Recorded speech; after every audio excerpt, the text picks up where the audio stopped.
कंत्राटदार संघटनांचं भीक मागो आंदोलन सध्या सुरू आहे। थकीत देयकं मिळावी या मागणीसाठी या कंत्राटदारांचं आंदोलन पाहायला मिळतंय। हातामध्ये भांड घेऊन भीक मागो आंदोलन हे कंत्राटदार करत आहेत। नागपूरमधून आपण ही ताजी दृश्य पाहतो। नागपूरमध्ये कंत्राटदार संघटना भीक मागो आंदोलन करतात। हातामध्ये फलक घेऊन मराठा आंदोलकांनी काळे कपडे सुद्धा परिधान केलेले आहेत आणि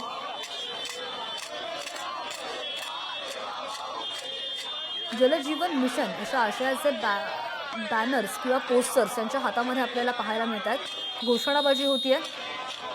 बातमी पाहतो नागपूरमधून।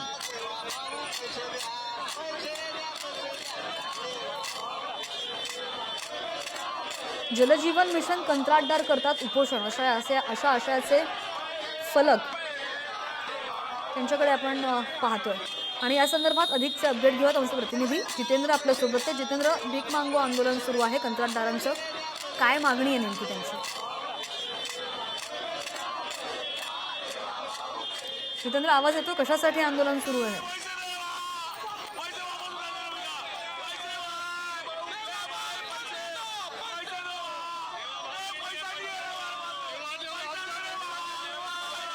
पुन्हा एकदा जाऊन आमचे प्रतिनिधी जितेंद्र यांच्याकडून अपडेट घेण्यासाठी। जितेंद्र, माझा आवाज येतोय? नेमकं काय घडतंय? कशासाठी आंदोलन सुरू आहे?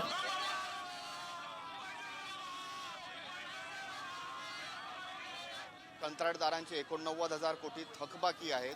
गेल्या 8 ते 10 महिने झालेले आहेत। यावेळी अनेकदा आंदोलनही केलेली आहेत, मात्र अजूनपर्यंत त्यांची थकबाकी जी आहे ती कुठेही त्यांची जी मागणी होती ती पूर्ण झालेली नाही आणि त्यामुळे जे विविध शासकीय विभागाचे जे कंत्राटदार आहेत ते आज पूर्ण इथे आंदोलन करतायत।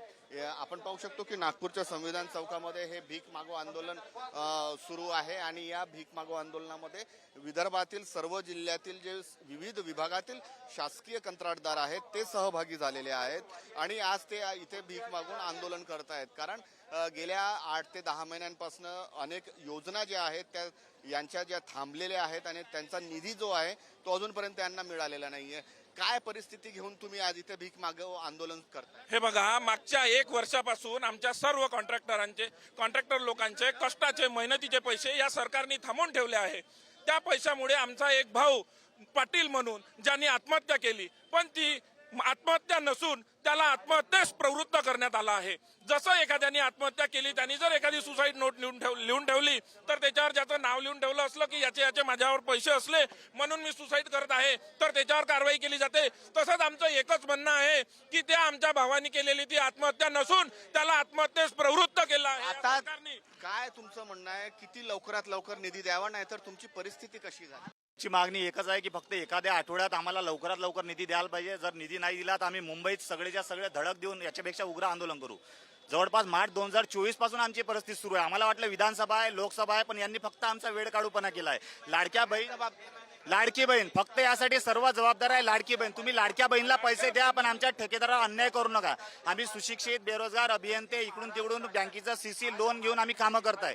जवळपास आम्ही यांचा जलजीवन मिशन मधून खूप चांगले कामं करून दिले आहे आणि यांना निवडणुका जिंकून दिल्या आहे, पण आज हे लोक आमच्यावर पूर्णपणे कुठल्याही प्रकारचं लक्ष देत नाहीये। म्हणून आमचा एक कंत्राटदार हर्षल पाटील याने आत्महत्याचं पाऊल उचलला। ही अत्यंत खेदाची बाब आहे। मी अमरावती जिल्ह्यातून आलेलो, आम्ही सर्व सुशिक्षित, बेरोजगार, अभियंता। आमच्यापैकी एक बंधू ज्यांनी जलजीवन मिशनचे कामं केले त्याला आत्महत्येची वेळ या सरकारने आणली। 20,000 कोटीची देयकं, आपल्या 90,000 कोटीची देयकं सरकारवर प्रलंबित आहे। 2 वर्षापासून आम्ही सतत पाठपुरावा, आंदोलन निवेदन हे सतत चालू आहे, पण राज्य सरकारनं निधीच्या नावावर फक्त असं आमच्या तोंडाला पानं पुसायचे कामं केले। जे काही आहे आपण पाहू शकतो की इथे आंदोलन करतायत कारण जो निधी आहे तो निधी देण्यात आलेला नाही आहे आणि या निधीच्या न मिळाल्यामुळे कंत्राटदारांची जी आर्थिक घडी आहे ती विस्कटलेली आहे आणि त्याच्या विरोधात विदर्भातील संपूर्ण जिल्ह्यातील जे विविध विभागातील शासकीय कंत्राटदार आहेत आणि ज्यांचे पैसे थकबाकी आहेत अजूनही, ते इथे धरणे आंदोलन देखील करतायत। आपण पाहू शकतो की मोठ्या प्रमाणात इथे असं पाहायला मिळतंय आणि मोठ्या प्रमाणामध्ये हे कंत्राटदार इथे जमलेले आहेत। सरकारवर त्यांनी केलेले आरोप आणि रक्कम सुद्धा बरेच जितेंद्र मोठी पाहायला मिळते। आता सरकारची यावर काय भूमिका असेल आणि सरकार याकडे लक्ष वेधतं का याकडे सुद्धा लक्ष असेल। धन्यवाद दिलेल्या सगळ्या